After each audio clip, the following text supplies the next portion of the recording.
is about computer science and engineering, what comes next. And this event is co-organized by the Alumni Relations team, myself, and Hussein. So all three of us, we put our resources together to organize this event with recent graduates. My name, which I will be chairing this session, is Dr. Anastasia Angelopoulou. I'm a senior lecturer here at the School of Computer Science and Engineering. I'm very delightful to have such an excellent panel, as you will see, as panelists, where they're going to talk about their opportunities and their career paths and actually share insights about their career and what helped them actually to achieve their dream job. And when we are finishing with the panel members, of course, we can use a Q&A session, so it's your chance to ask questions to the panelists. And don't forget, after we finish, we have also some social event where you can always talk to the speakers and have some light refreshments, for example. There are some snacks and there are some light refreshments where you can actually relax and networking with our speakers. So I would like, first of all, to remind you that this session is recorded and it will be uploaded at some point on YouTube. You will not be recorded, it's only the panel members and myself that we are recorded. But you can always go back to the YouTube link and watch it at your own pace. Yeah, I think if you want to ask questions, we have, as I mentioned, the Q&A session, but there is as well the menti.com, where you can use this code and you can post anonymously your questions. And someone from the Alumni Relations team, which is there with me, Alex is here. Thank you so much, Alex, for joining and for organizing everything. She's going actually to put to the panel your questions. Okay. So I think we can actually start with the panel members, and I would like to start with introductions. I have here Rita, I have Francine, I have Michelle, and I have Kinda, and we are joined online as well, Jose. Okay, unfortunately couldn't make it. I think he's in Ireland, New Zealand. Where exactly are you, Jose? That's correct, Anastasia. I'm in Ireland. You are in Ireland. Okay. Yes, that's right. Thank you so much for joining. So, yes, my apologies, I couldn't make it in person. That's absolutely fine. So, Rita, can I start with you first and give just a brief introduction about yourself and your current job in the US? Hello, yes, my name is Rita. I graduated from this university in 2019. I did software engineering. And then after that, I went to do a master's degree in artificial intelligence in Queen Mary. But then I came back to this university to work for 1 year, as lovely Natasha referred me to a job in this university. So I worked here as a researcher, in a machine learning research project. And then after that, that ended in the middle of COVID, that we all know happened. So it was either go get a full-time job at that time where nobody knew what was happening, or work on something I wanted to do for a while, just to combine the software side with the physical work, which I did for like 2 years. And then when COVID all finished and ended, and then I got a full-time job now at Vicon, where we work in a motion capture project. And then 1 month ago, I got an email inviting me to this event, and I'm here. Thank you so much, Rita. Very kind of you. Francine? Yes, so my name is Francine. I'm a solution engineer for Salesforce. I graduated last year, so I'm a class of 2022. I studied business information systems and got a first class honours. And I was actually based in Dublin, Ireland for a year, and I recently moved back. And yeah, around my role, I should say, like a solution engineer, you may be thinking like, what is that role? But essentially I sell Salesforce solutions, and I speak with customers and different businesses about how we Salesforce can actually help them solve their challenges. And yeah, that's kind of essentially it from me. Thank you so much, Francine. Hello. Barbara? I'm Michelle. I'm a software engineer at Natural Motion, working in the racing team. I graduated here in 2022 with computer games development course. I think that's it really, because after I did a placement at my company, I went straight back there, so I don't really have a much diversity in the companies I work in, right? So that's it really. Thank you. Kinda? Hello everyone, I'm Kinda and I'm a Scala Met engineer at Apple. I graduated last year from computer science degree. I did my placement at Disney Streaming, and then I worked with them part-time whilst completing my final year at Westminster, and then moved on to Apple from there. Thank you so much, Kinda. And Jose, can you hear us okay? Would you like to introduce yourself, please? Sure. First of all, hello to you, Dr. Anastasia, and to all our panelists. I couldn't see you guys, and to everyone attending. So I'm Jose Villarmino, but you can actually call me Joe. So I'm originally from the Philippines. I'm a lawyer in the Philippines, but I took up my master's in cybersecurity and forensics back in 2021 to 2022 as a Chevening Scholar at the University of Westminster. So I'm currently now the director for Global Privacy for Marriott International. I handle the regions of Europe, Middle East, and Africa, and I think it's been since 2017 that I've been working on data privacy, which led me to studying my master's in cybersecurity. Thank you so much, Jose. And thank you so much for introducing yourselves before asking you a few questions. You can see that we have such a diverse panel and their experience and their backgrounds as well, and how they manage actually to find the job that they really like. All of them, they are very recent graduates, so it's not back to 10 or 20 years ago. So something that you will be there very, very soon, probably. I don't know if you are first year students, second year students, or third year students, but you're moving towards to where they are. So my first question is about how, if, for example, how the University of Westminster helped you with your opportunity to find actually a job. So, Kinda, would you like to start first? Sure. I think I found my job at Disney Streaming on the employability. I think it was advertised there, and I also did I had a career mentor as well as part of the mentoring program, which was quite nice, who guided me as well throughout my placement. Yeah, and my final year project really helped me a lot, because it was a really good discussion point during my interviews and so on. It's something that I sort of used to help me in my interviews, and yeah, so that's... Okay. So because you refer to final year project, so that means that your final year project helped you actually to find the direction that you would like to do? No, it's actually, my final year project is a bit different from what I'm doing right now, but I think what it helped me realize is actually how everything fits together. Because when you're in uni, you sort of learn things in bits and pieces. So you do a bit of object-oriented programming, you do a bit of this, but then in your final year project, you have the opportunity to put everything together and to actually see the big picture. Yeah. Okay, thank you so much. Michelle? So I think uni helped me a lot in my first year, because at the time, in one of the courses, it was mandatory to do our LinkedIn, our portfolio, everything like that, right? So I got my first internship after the first year through LinkedIn, and after that, my placement, obviously university helped me and guided me through the placement process and all of that. So I think it didn't really, personally, it didn't help me through giving me opportunities from different platforms rather than encouraging me to do the right things, so I'm noticed by the right people. Okay, thank you so much. And Francine? So it kind of started in second year when I got an email, I think it was via employability, and they sent me an email regarding this internship.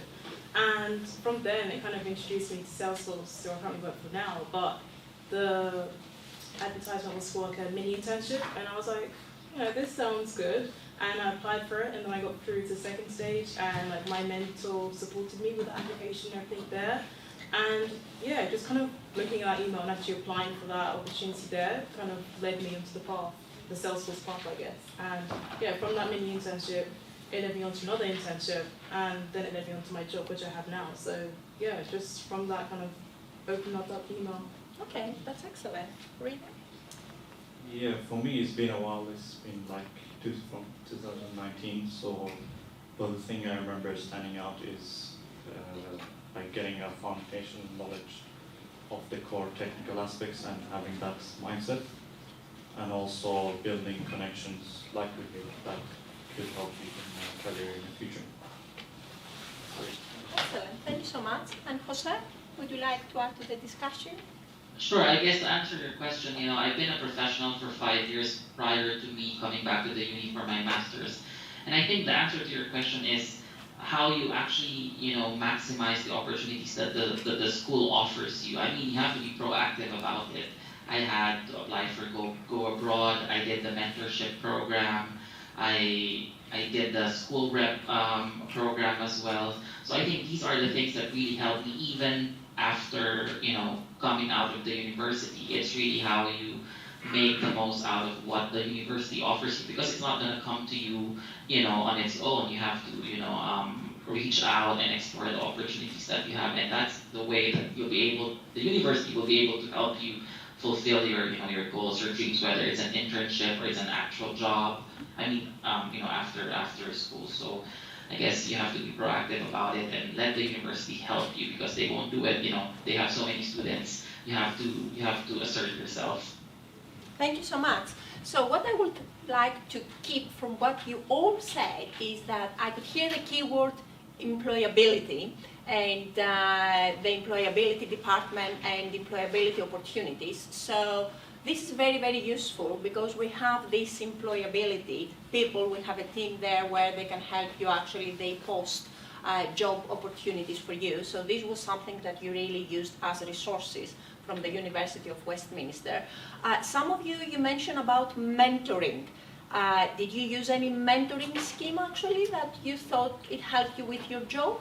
Would you like to say something more about if you used any mentoring scheme? So I think, Kinder, you mentioned. Yeah, so I did. I was part of, I had a mentor, thank you. I had a mentor whilst I was at university, and he really sort of helped me. Also when I got my placement at Disney, sort of throughout when I first started working for Disney, I was very nervous and I didn't know, if I was doing the right thing, and he really helped me sort of guide me and help me with like my communication skills at work and give me advice. And yeah, it was a really great thing that I did. I'm really glad I did it. It really did help me. Okay. With that. That's good. And Rita, you mentioned something about connections with or doing extra things from the current final year project. Or would you like to share your experience, how this helped you actually to finding your job, your current job? Yeah, so it started off by just working hard and doing well in the course, and that maybe made me stand out to where you reached out and referred me to that job. That was a very key moment in my career that stood out very well in the CV, and without that, made my CV such a stronger point, and that wouldn't happen if I didn't build that connection with you. So Okay. always keep in mind that you can build relationships with the lecturers or your supervisors.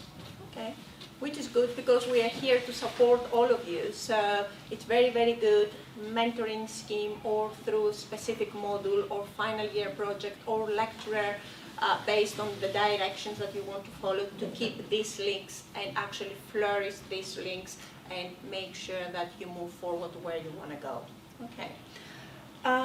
So now I will come to a question about employment and what were your worries after or when you're approaching graduation, because I'm sure all the students here, they actually feel the same. I'm near the end of my degree, so I will start looking for opportunities, for jobs. So what were your worries, for example, when you were start looking? I don't know. Rita, would you like to start, and then you can pass to the rest of the people? So my biggest worry was I kept hearing everyone saying, oh, you have to apply for 100 applications and you're gonna get rejected by so many different companies and all that. But from my personal experience, at least, that was like the opposite. I applied for maybe 5 or 10, and I did one interview stage, and I got the first job I applied for. So that was like a very big worry I had. And also like technical interviews, I thought they were going to be super hard, and I think I over prepared for them, but I didn't need to, because it's like much more basic level interview questions. They actually ask the technical side, what do you think you should prepare for? So I think I spent like 2 months just preparing for the technical interviews, which I could have done maybe 2 weeks. Okay, that's a good relief for our students, but Just let them still prepare. Yeah, please prepare. Let them prepare when they will have a technical. So yeah, I feel like I had, maybe because we all graduated last year, we all had kind of loads of worries with like COVID and everything and how like businesses are reacting and stuff. But for me personally, like I kind of did start thinking about like what I'm going to do after university in my second year. And that's when I done my summer internship for Salesforce. And just kind of doing that internship, it kind of opened up the door to, you know, getting the graduate role. So essentially, once I was on my internship, I networked with many people, and you know, I also networked with people who are like a strong kind of name and everything. Because obviously, it's good to network with those people, but you also need that strong network. And she ended up being my mentor, and she was basically the VP of Solution Engineering, and she connected me with, you know, many managers, and also my manager currently.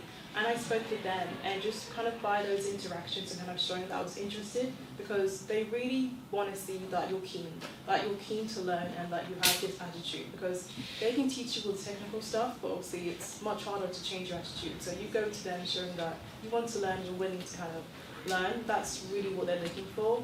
But yeah, and that's something I really kind of showed them, and ultimately that kind of led me to getting my job now, because I got a call on the 1st of September, and this was in like me just before I was about to go into my final year, and they offered me the job. So yeah, for me that kind of took the worry off, as I could really, in my 3rd year, just really focus on my modules and dissertation. So yeah, I would definitely say like start early, but also just don't stress about it too much and think about the end game.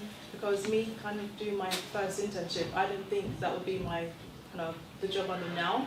So yeah, just be open with like the opportunities, and just put your foot in the door, and yeah, it all kind of works out after that. As long as your foot's in the door, you can put your whole body in the door. Thank you. So for me it was a bit similar, because after my placement I've been offered the job in the 2nd semester, so I was fortunate enough to be able to just focus on my final year project. But I guess the worry was in my placement that I'm not doing enough, or I'm an imposter here, like I'm not good enough for this role. And I think one good thing was that my manager taught me at the time was to just ask questions and not really worry too much about you're not good enough, you're already there kind of thing. And other thing that I kind of personally learned by experience is that I worried a lot about, I'm not good enough to apply for this job. But then I slowly realized I'm no one to tell myself that. I apply, and then it's their job to choose that, or you know, it's their role to get me there or not, you know, after the interview. And yeah, otherwise, I think more recent worry is the big layoffs that are happening in the big companies. So obviously, I bet it's confusing about, do I go for a smaller company where like maybe it's a bit more secure, but going to a huge company is not as secure anymore. So I think that's a worry that everyone has right now. So yeah, I don't know. Oh, that's brilliant. Thank you so much, Ms. for sharing that. Yeah, I think I have a similar experience where I also did a placement year. When I started my placement, I remember for the first at least 5 months, I did not know what was going on. And that I was reassured that that's completely normal. So it's really different because everything's at a much larger scale. And the best advice I can give with this is always to ask questions, and don't be scared to ask questions. If you don't know something, that is fine. They know that, and they know that you won't know what's going on. And when you don't ask questions, that's when they're like, oh, okay, there's something wrong here because we know that this person doesn't know this, so why aren't they asking questions? You know, so yeah, I was always worried that, oh, I didn't know what was happening, but the more questions I asked, the more things got clearer, and that's what helped me during my placement. And yeah, when I applied to Apple, I actually never thought I'd get the job, and I completely forgot about it because I was like, oh, I'm not good enough for this, but I'm just going to send my application. And then I got the call, and I was quite taken back. Like, I didn't expect it. So don't be scared, you know, to apply to things that you think you might not get, and always look at the job description as well.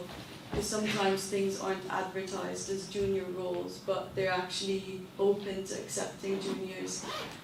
So always look at the description and see, you know, what the criteria is, and you know, you might get a job that is advertised as just a software engineer, you know, and they might actually want either a junior or a mid-level, but they're not sure, so they just advertise it as, you know, a normal like mid-level job. So just keep trying, you know, and it's okay not to know things. The tech world is huge. There's so much to learn. It gets very confusing. There's so many languages out there, so many frameworks, and it's really hard to decide what you want to do in uni. And I think your first job will help build the path to what's next. Thank you so much, Kinda. And Jose? Yeah, I mean, I don't know if there are any international students in the audience, but my very first worry at that time was like, I'm an international student. The competition in the market was so tough. You know, I mean, you're going to compete with locals, and you have that notion that they would prefer someone who's locally based rather than someone who's internationally trained or who comes from a different country. So that was one of my first worries. And of course, as I mentioned, I've been working for 5 years prior to taking up my master's in cybersecurity, so that was somehow a shift from what I was doing. Not really a total shift, but somehow it's a mixture. So I was thinking, would I settle for a role that's less of what I had before, or do I aim high? So I guess my advice to overcome those worries, and as mentioned earlier by one of the panelists, you just have to go for it. You'll never know what's in store for you. And you just have to believe that something positive will come out of something, you know. But the key thing is you just have to go for it. You just have to apply. You know, you'll definitely be rejected. Believe me, even the most profound and successful individual have had their share of rejections. So, you know, it's a normal course of business. You'll be rejected, but, you know, just do it. Thank you so much, Jose. All of you put so many different things. I mean, all my questions actually about sandwich that I want to ask, the placement, the sandwich year, unsuccessful applications, okay, and and the recruitment process. So it looks like that for all of you, it was pretty easy, and it went really, really well, which is great news. So you didn't have to go through many unsuccessful applications in order to bring you down or drag you down and then take a year, for example, and apply again. So it looks like that it was very straightforward. You decided that that's my job, that's what I want to do, and let's try. And I really like the fact that you mentioned about senior and junior roles as well, which means that sometimes you need actually to read very, very carefully the job description to see if you are the right person for what they are looking for, and always get very well prepared. Okay, make your research about the company that you are applying, because they will ask you why you want to work for Apple or for Vicon or for any other company. Okay, so my question then is, let's go back to unsuccessful applications, and if you had any unsuccessful applications, and did you receive any feedback from that? How did you deal with that generally? Kent, I will start from you. Yeah, sure. I've had many unsuccessful applications. I've applied to so many placements before I got the one at Disney, at least 20 maybe, if not more. And it's because I think I struggled a lot with the HackerRank sort of leak code questions. And so that was sort of my struggle was with that. And Disney actually gave me the option. I emailed them and said, look, when there's like a timer, top clicking, you know, I've got 30 seconds to answer a question, it really stresses me out and it's not a really good reflection of my knowledge. You know, I'm just looking at this clock and stressing out, and they actually gave me the option to do a take-home test. So sometimes reaching out can help you with that. And then after I actually asked for that, you know, they were kind enough to refactor the test and make it a bit longer, but you know, a take-home test. And I think that really helped me, and that's, you know, to get that. So don't be too worried about all the leaked code questions. We're not all that good at them, and that's fine. You know, sometimes companies do it to make the recruitment process a bit faster. But sometimes they're willing to accommodate to your needs, so it's always good to reach out.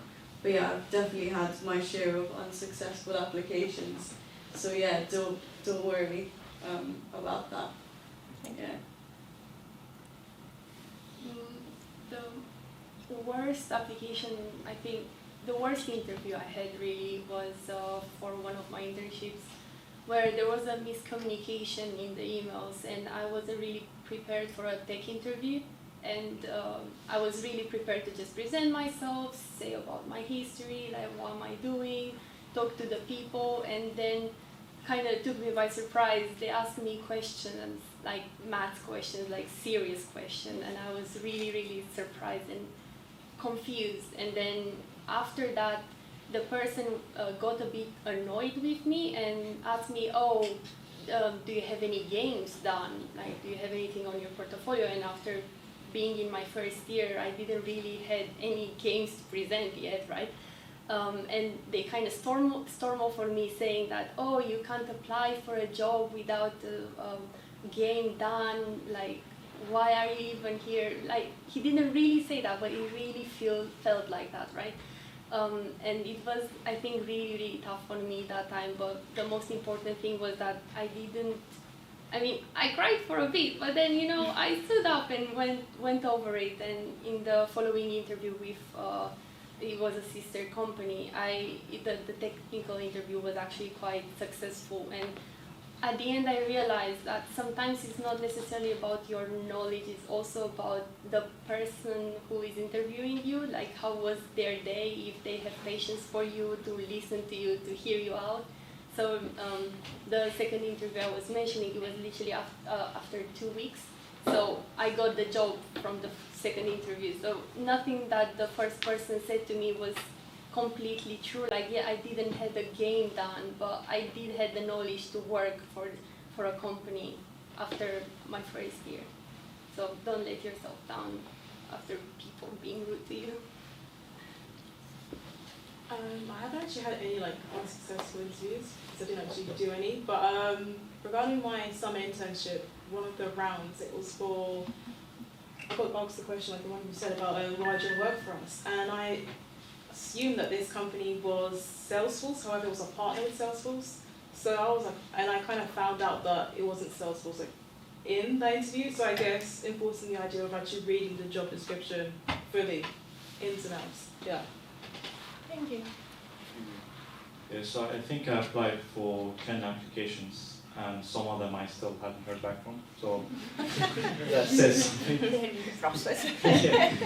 And yeah, a few of them I got negative, but then, so I ordered my jobs from top to bottom, and as soon as I got back from the first one, which I'm working on now, I literally ignored all the other ones and just focused on that. So I remember I was in the second stage of the interview process for that one, and 2 others, they came back to me, and I literally told them, I'm in the second stage of this interview, I'll get back to you when that's finished. Maybe that's not the smartest thing, but it was number one.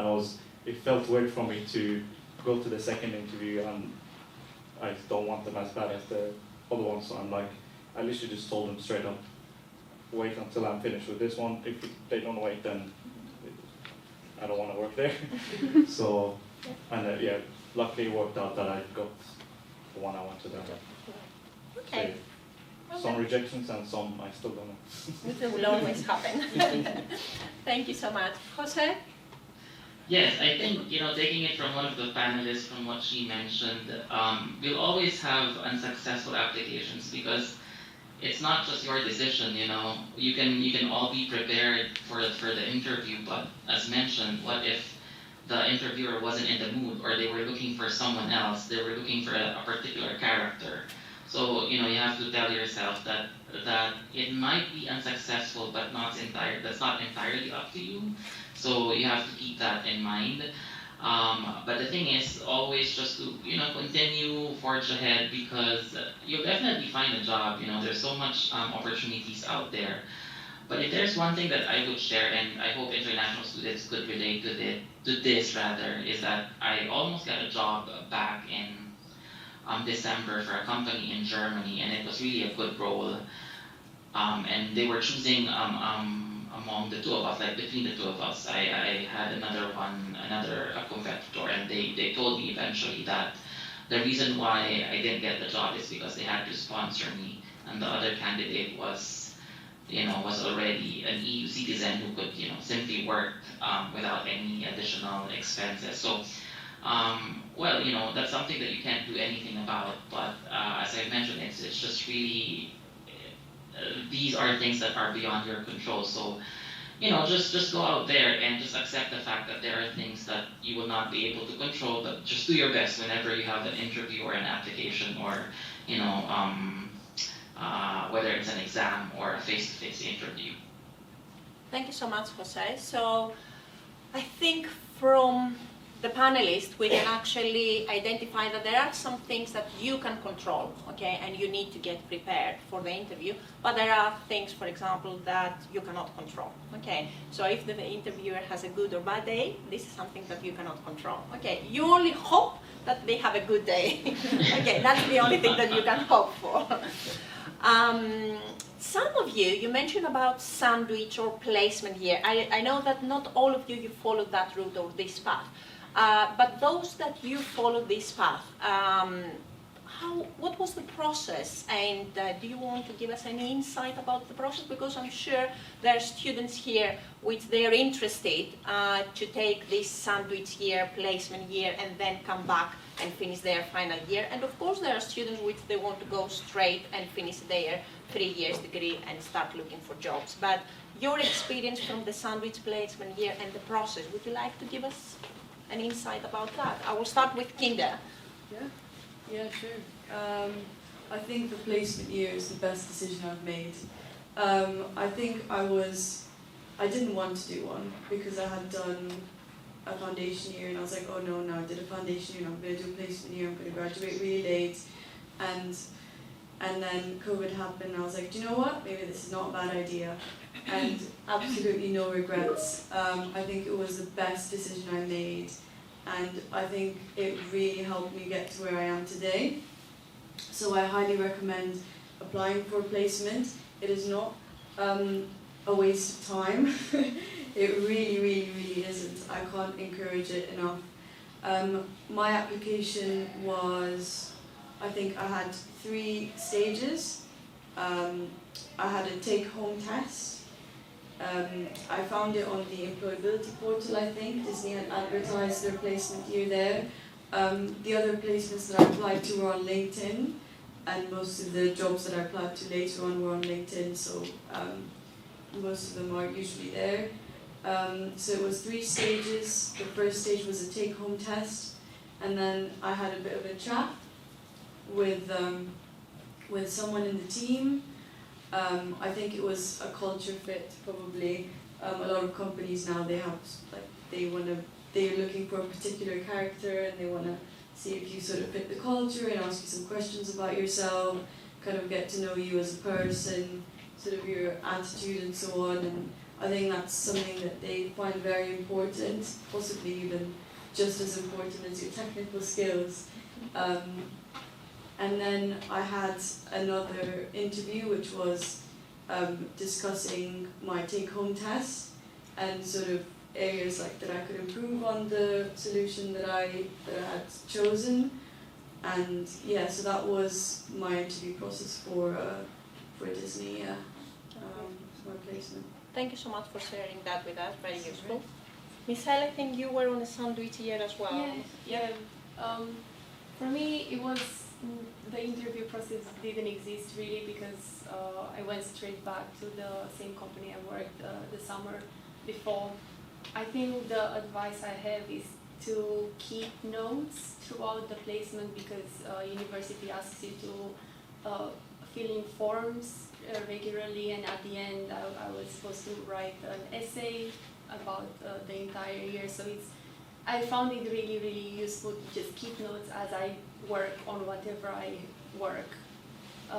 And yeah, otherwise, be careful about the timing with university approvals. I think mine was a particular case, but I went to the employability desk trying to show them, hey, this is the placement offer I got. I want to sign it, but then the lady was in holiday, and she wouldn't come back until January.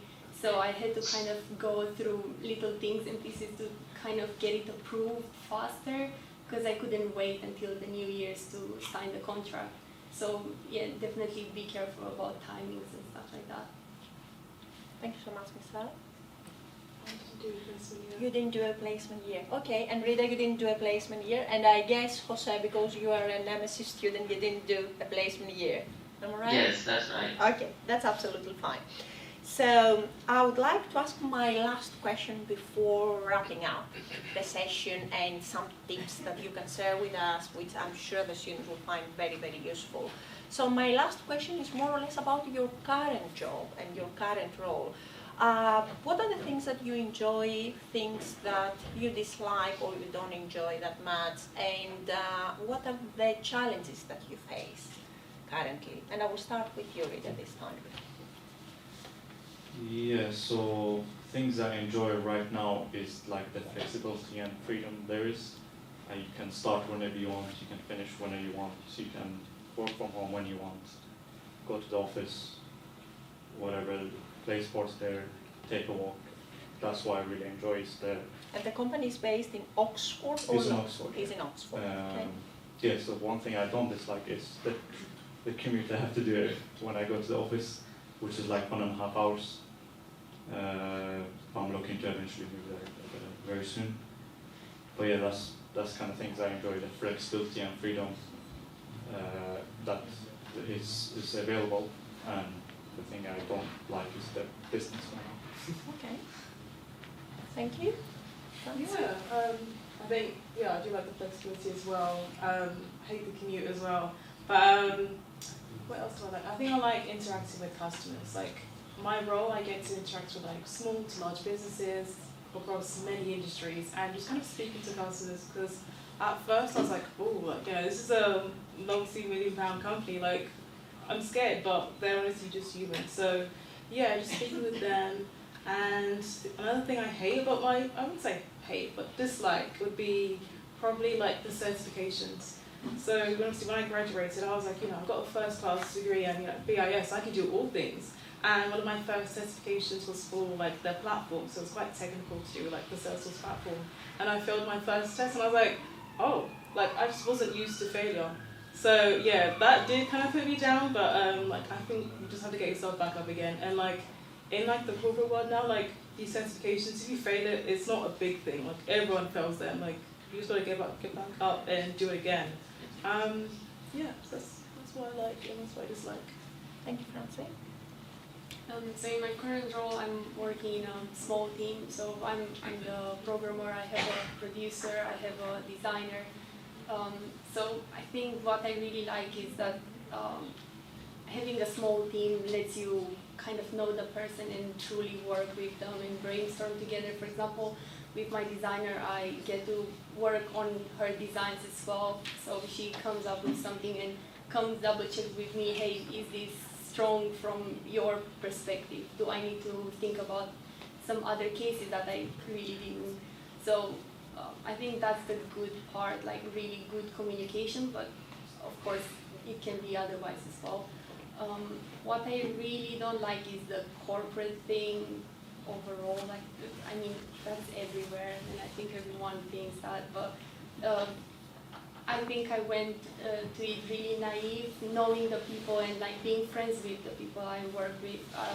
I really didn't think about how corporate world works, and when you need to deliver something, no one really cares about, oh, you're tired, or oh, this is not finished. No, you gotta finish it. So I think it's tough when it comes to be about money and not really about the product that you like doing. Yeah. Thank you, Mr. So I can't really say much about Apple, but I can tell you about what I really loved about Disney. So with Disney, I think I relate with a small team. I think having a small team is really, really good because you really get to brainstorm and sort of whiteboarding and drawing things out and really thinking about things. I really like the team. I think I feel the same way about the corporate side of things, you know. Working for a big company, things are very slow, really, really slow. Waiting for the necessary approvals, you know,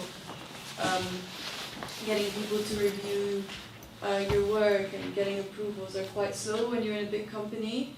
And that's sort of how I felt with Disney. It was things were a bit slow. A lot of things could have been solved if we were smaller. So yeah, but as a team. Yeah, that's really why I enjoyed having a small team. It really helps with the learning and the diversity of my team as well, because we were not just software engineers, we were also some SREs. So we really got to see the software from the infrastructure side of things and the software. So we dealt like for our services like all round, so from deployments to actually writing the code, which was really nice. Thank you so much, Kinga. Jose? Yeah, I mean, I'm surprised that no one said that they like their salary. Well,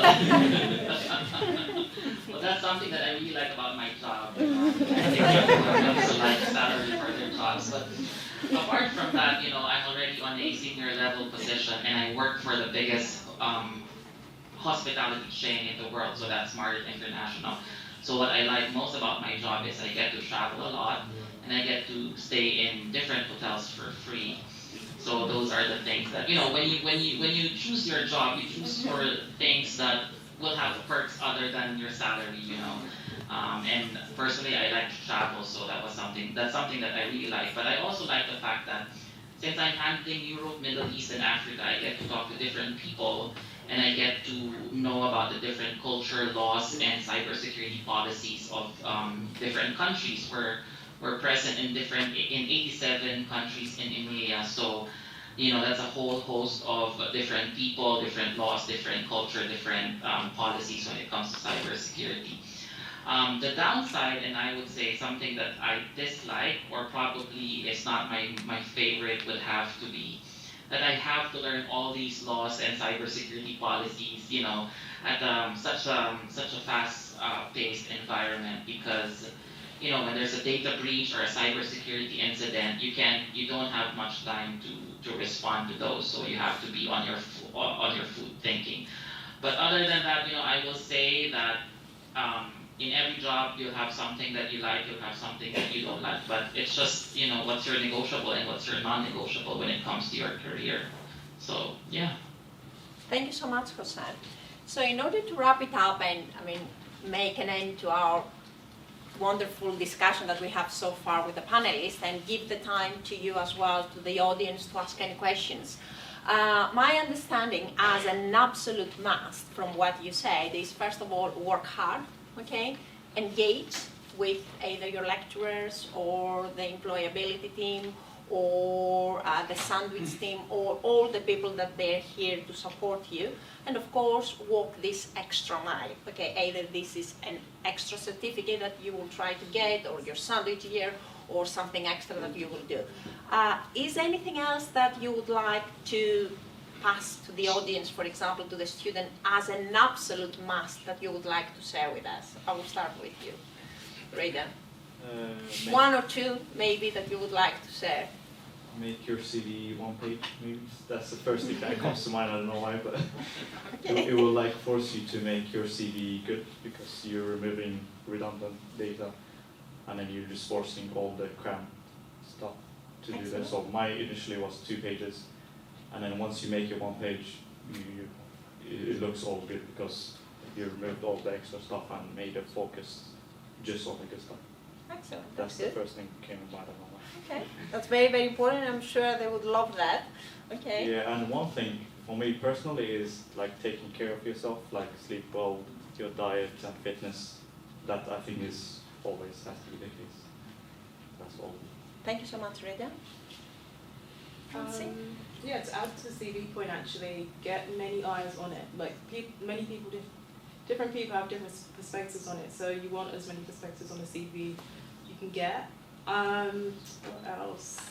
Experiences. Like, my experience, as honestly, taught me so much, because I feel like once I first started my degree, I was like, I think they showed us the career path for BIS, and I was like, okay, I'm going to be a business analyst because, you know, that's an option, so I have to be it.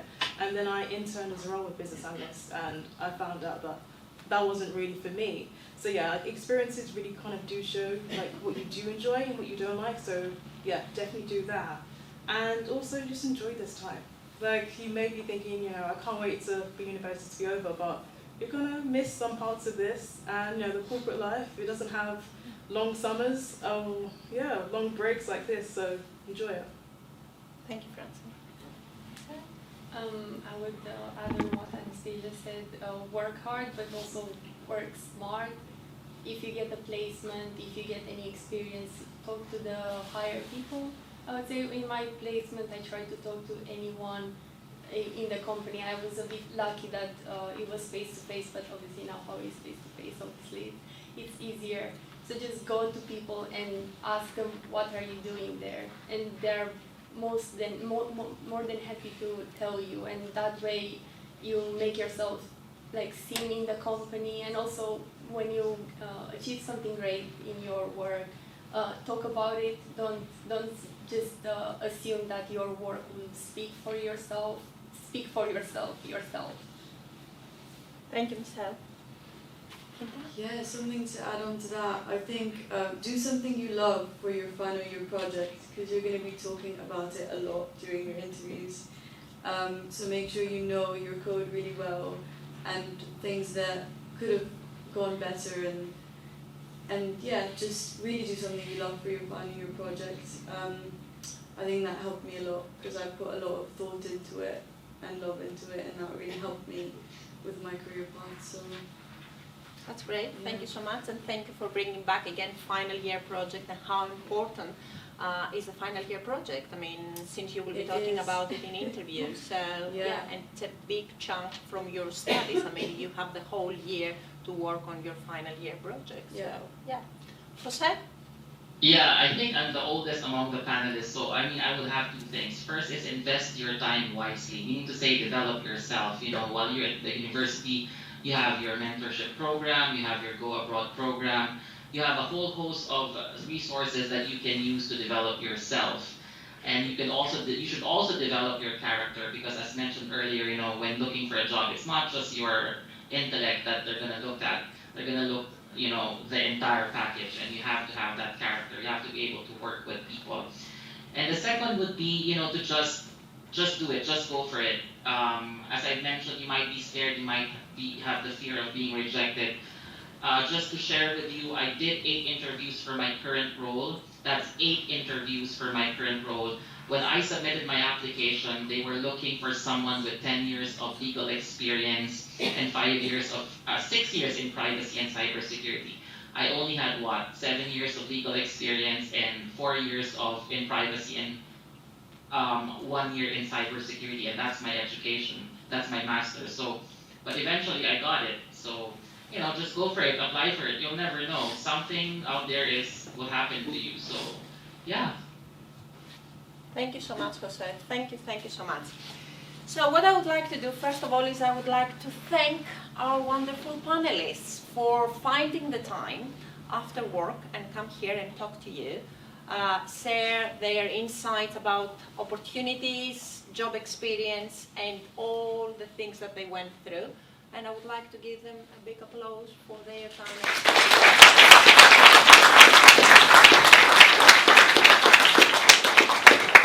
Thank you so much for coming. So now we have some time for questions. Correct, Alex? Before passing into the alumni relation team, where they would like to share some useful information with all of you. But we have approximately 10, 15 minutes, 20 minutes maximum for Q&A questions. And as I said, either you can actually raise your hand and we can give you a microphone and direct your questions straight to the panelists, or you can anonymously post your question to menti.com. Yeah, I've already got some questions here, so I'll read them out. But if you're brave and want to talk to them, exactly. Shall we start raise with your the hand and audience go for first? it. Yeah, because you have a question, am I right? So, Thank you. So I'll set the background. I come with some experience, just like Jose. So the knowledge that you gained in your degree, some of you have done the sandwich here. So the degree that you do, it attracts some companies to, reach out to you, get into some interviews. I mean, the knowledge that you get, it helps you to clear the interview, right? Do you think that the first 6 months or 10 months, things that you learned in college help you in your work? Or is it the formal training that you get there? Is it relatable? I mean, does it help you? Or it's just a medium of getting somewhere and then learning more? okay, who would like to answer this question first? I think it's a mixture of both, to be honest. I feel like my degree kind of relates to my job role, so like business information systems. So sometimes I need to kind of think of like business kind of requirements and stuff like that, and that's one of the modules I studied. And yeah, also I had a whole year of learning about Salesforce products. So yeah, I guess it's a bit of both, but I definitely do see my degree come into play most of the time as well. Yeah. Jose, And I would can you answer like? that too. Yeah, sure. I mean, like, definitely, what you learn in college, even, from your middle school, from your college, from your master's, you'll definitely bring something to the table when you start working and use something out of that, whether directly or tangentially. You'll be able to get something out of that. But what caught my attention in your question is that you have to keep learning while you're in the job. Remember, when you enter a company, the culture of the company, how they do things, and your idealism might not be the same as how it is done in the company, So you would have to continue to learning how they do it, and you have to tailor yourself to that. And also your knowledge, you would have to continue building that. I mean, different companies offer different programs for knowledge building, and you just have to take it. But definitely, what you learn, what you're doing now, you'll definitely use something out of that. Thank you so much, Jose. Anyone else would like to add anything to that, or shall we move on to the next question?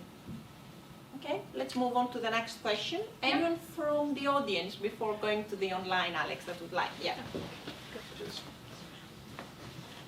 I just want to know, I'm interested in placement, but I haven't looked at leak code or anything. I'm just wondering, how long does it take to grind leak code and learn everything? That's it. Yeah, I'm happy to answer that. For the placement. So just to, how long does it take to learn? To grind leak code, because I don't know, there's different, I'm not sure when the deadline for the placements are, because I think some are around now, but some are later in the year.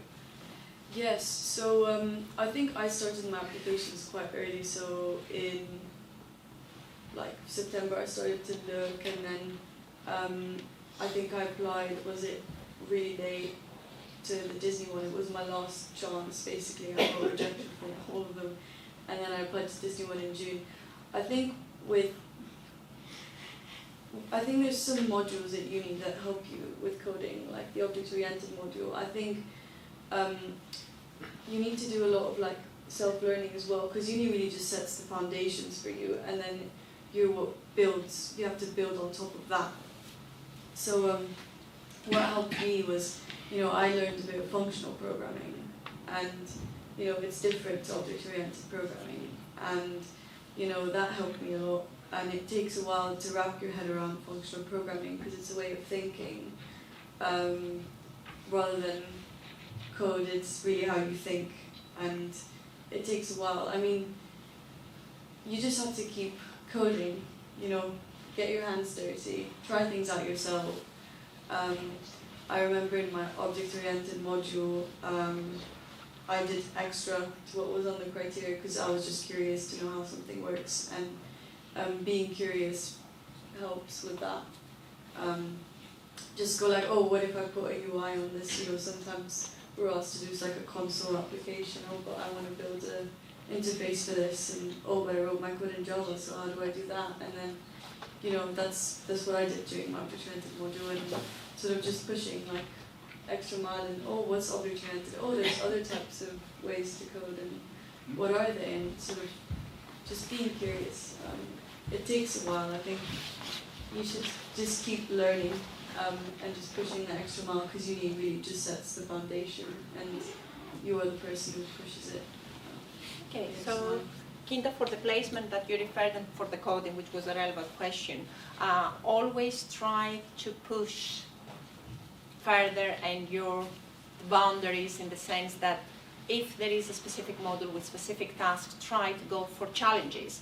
Try to do something extra which you think, for example, it's going to help you with finding a sandwich year and finding an opportunity, because all this will be part of your portfolio that you will have to present to whoever is the company. And independently of what you are learning here per module, you have, I really like that, this self-learning experience where they can add like functional programming or any other type of programming, for example, that you want to add, or something else which interests you and can be a must or an added value for your placement. And always start early, as soon as possible. Don't leave it for the very last minute because you're not going to apply and immediately you will be accepted for a placement year. So you may have to go through some unsuccessful applications. So start early in order not to get panic in the end. That's my last chance to get a placement here. Okay, so yeah, that was very, very useful. Thank you. Any other questions from the audience? A lot. So let me take that. So, yeah. My question is for Jose. As I can see that I'm also an international student here. I just passed my degree, also in cybersecurity and forensics. I want you to elaborate that how much it is important to make your CV, and then how important is your experience. For example, like I just have done my bachelor's and straight away came here for the master's. So like, how many opportunities do you think there will be out there? And then the certification that we do, so how much is it important?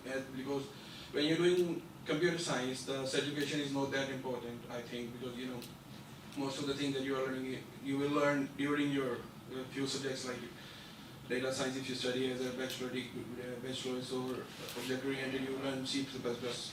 But like while we are doing cybersecurity, we don't learn any programming language. So there are different certifications that we have to do. How much those certification impact your CV, and how to reach different companies? Yeah. Yeah, I mean, I cannot overemphasize how important it is to fix your CV. There are a lot of opportunities, but the question is, how do you get in the door, So the first thing that you have to do is to fix your CV and to have keywords, and to include keywords. Why? Because most of companies now, they actually use automated decision making. And they do that. They factor in if you have those keywords. So that's one of the first things that you have. You have to get in the door and you have to fix your CV. Regarding your questions as to certifications, to be honest, I don't have any certifications when it comes to cybersecurity. I do have one for data privacy, but I guess I'm an example that you can get a job without even having a certification when it comes to cybersecurity, because you'll definitely learn, as you go along the way, or you can go online and get your own certification whether it's a major one or it's a minor one. But this I will tell you, and I have friends, my batchmates, who are working in the cybersecurity field, and they've told me how important having certification is, especially the strong ones. You have the CSIP, the CISP certification, and I think that's something that you have to work on. I don't intend to get that because I'm not really practicing on the technical side. But if you wanna get in the door, that's something that you would wanna do, and just enroll yourself into online certifications from different universities as well, or go for a summer school in a different university, which the University of Westminster also offers as part of its program. Thank you so much, Jose. Thank you. I think we have some more questions. Yeah.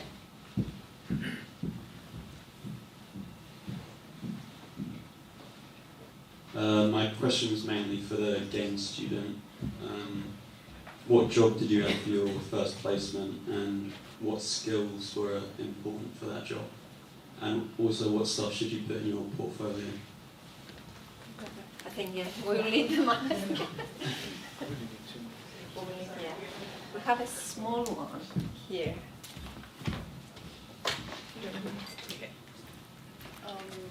So I applied, as I said, in the first year, so I didn't really have much experience. I remember that I put in my portfolio everything I did at uni, and on top of that I did a bit of my hobbies, just like what I like to do, like painting and drawing.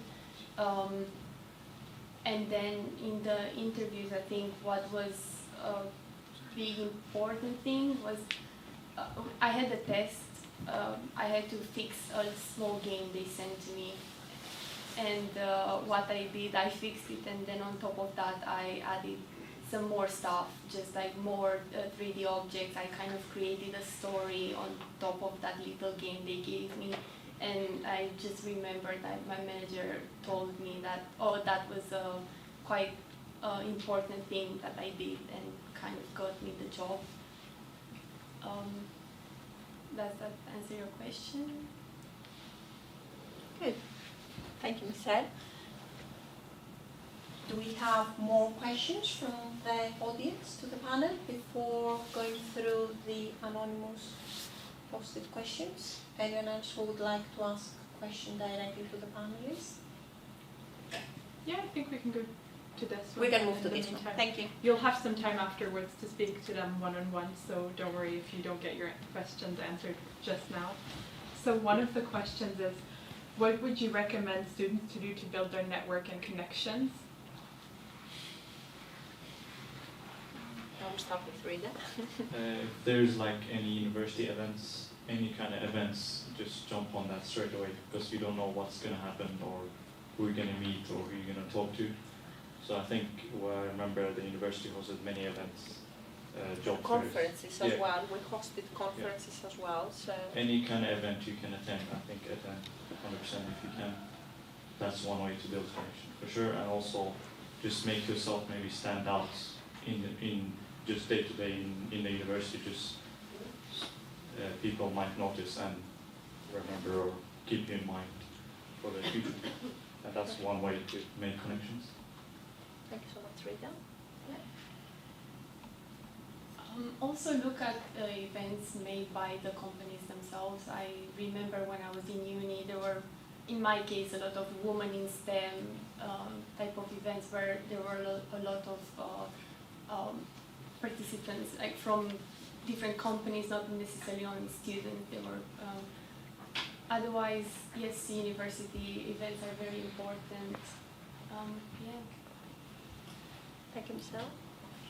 Yeah, I actually just remembered something that might be useful. I did quite a few hackathons as well. Just crossed my mind now, a bit late, but yeah, that helps as well, because there's a lot of like recruiters or like early careers who are like in the hackathons, sort of watching you, and then they come towards you afterwards and like start talking to you and you know, get to know you, because yeah. And this hackathon that you participated, was it as part of a team or it was an individual hackathon? It was as part of a team actually. A few of my like university mates, we all joined the Cisco one, which was quite fun. It was like an overnight hackathon. We had like 24 hours to build some software, and it was quite useful. So I think that's a good way to build your network as well. Thank you so much, Kinda. That's very useful. Francie, would you like to add anything? Well, like, I've already built my network in my summer internship, so like any experience you do, that's really a good chance to make really good connections there. So yeah. Okay, great. Can I add something? Yeah. Also, I remember using. I'm sorry.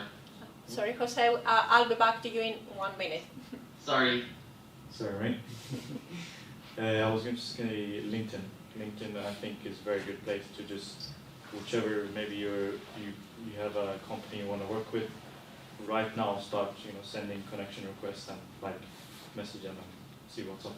Yeah, that's very, very important. And I think most of our students here, probably they will have already a profile in LinkedIn. Yeah. Okay, because that's the means actually to go outside there and present yourself, either your portfolio or start looking for jobs. So I think all the panelists here mentioned how important is this social media, but social networking through LinkedIn. Jose, I think you wanted to add something as well. No, I guess I was taking off from what our last panelist said. When you build your LinkedIn profile. It's not just about creating one. It's building it. Making it attractive.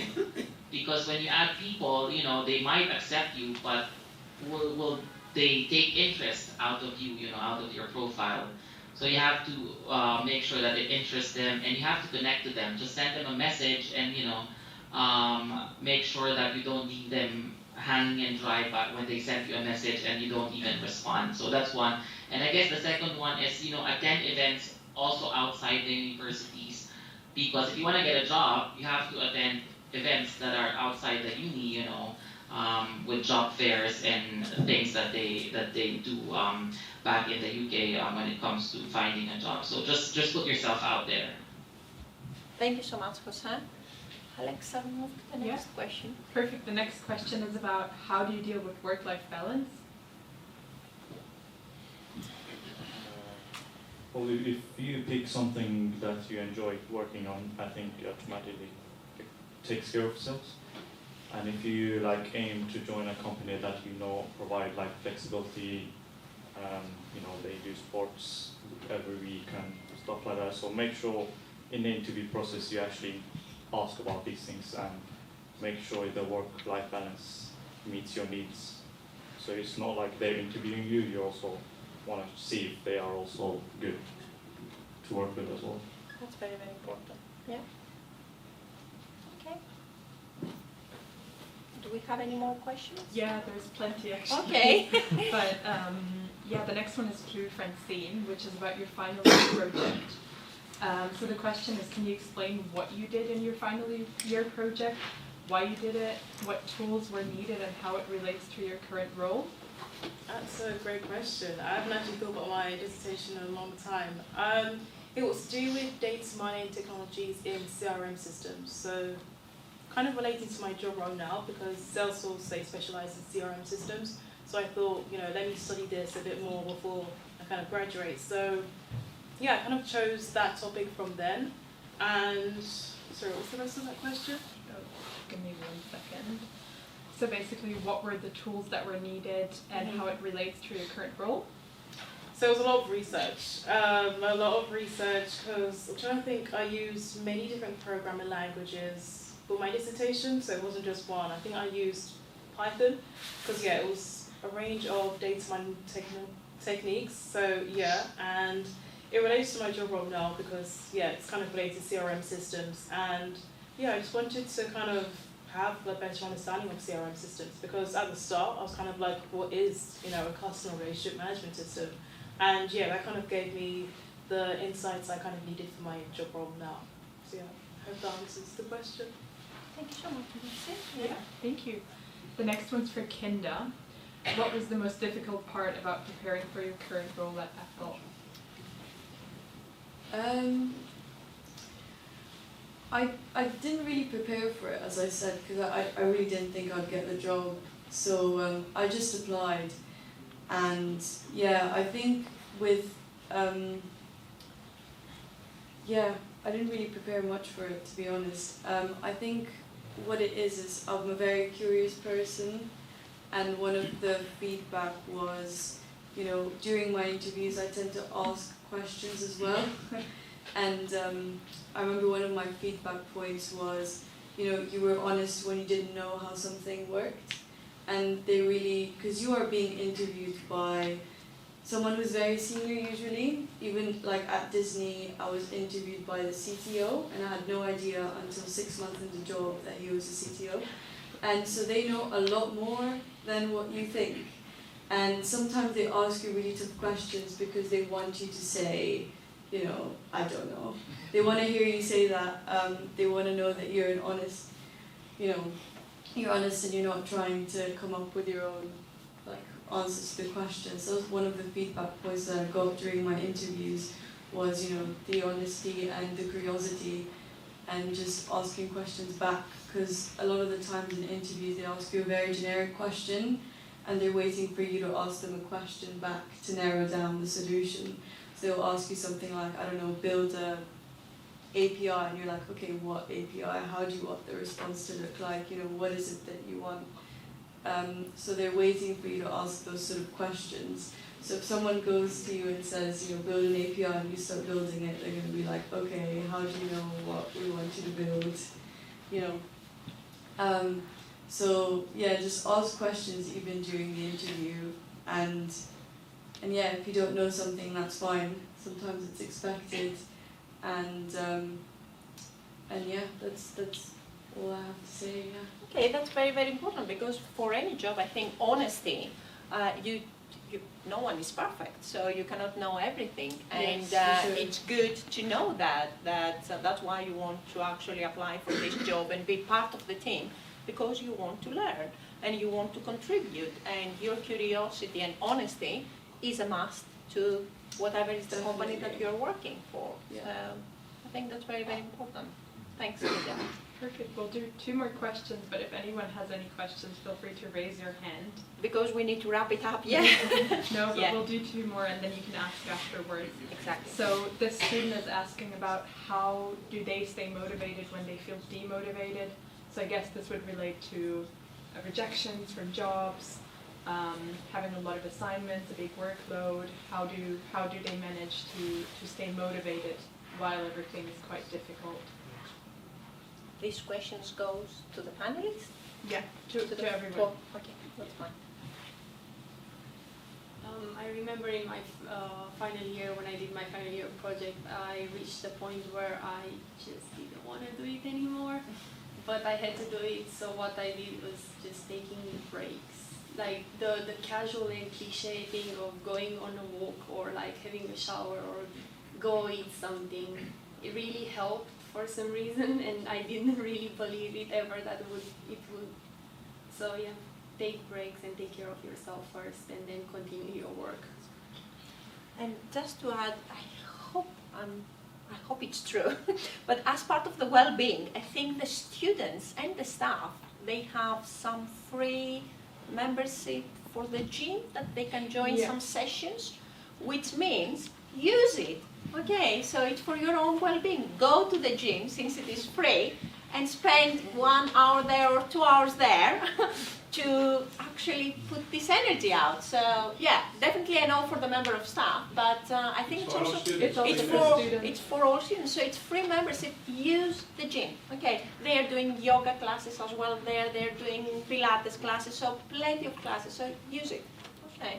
Also about well-being, university has counselors as well, so if anyone needs help to talk with anyone, you can just reach out. I went through that process and it was quite helpful, especially like right at the beginning of the pandemic. It was quite tough for me, so yeah. Thank you, Michelle. That's very, very useful. Alex. Yeah, and then the final question is just, do you have any good recommendations for job sites to apply on?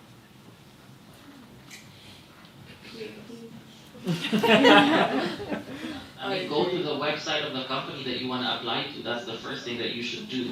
You know, visit the website of the company because they might not advertise a lot of jobs on LinkedIn and other social media because you know these would also entail cost. And also look into the profiles of people on LinkedIn that's working for that company because they also promote their company, you know. So it might be not an official job posting, but they posted it on their profile. So you know that's a good way to look for a job. Thank you so much, Jose. I think we can stop with our questions, and I think we can again close our panelists. However, I would like also to say thank you to Hussein and to Alex and to the Alumni Relations team for all your help and putting this event together. I hope you enjoyed this.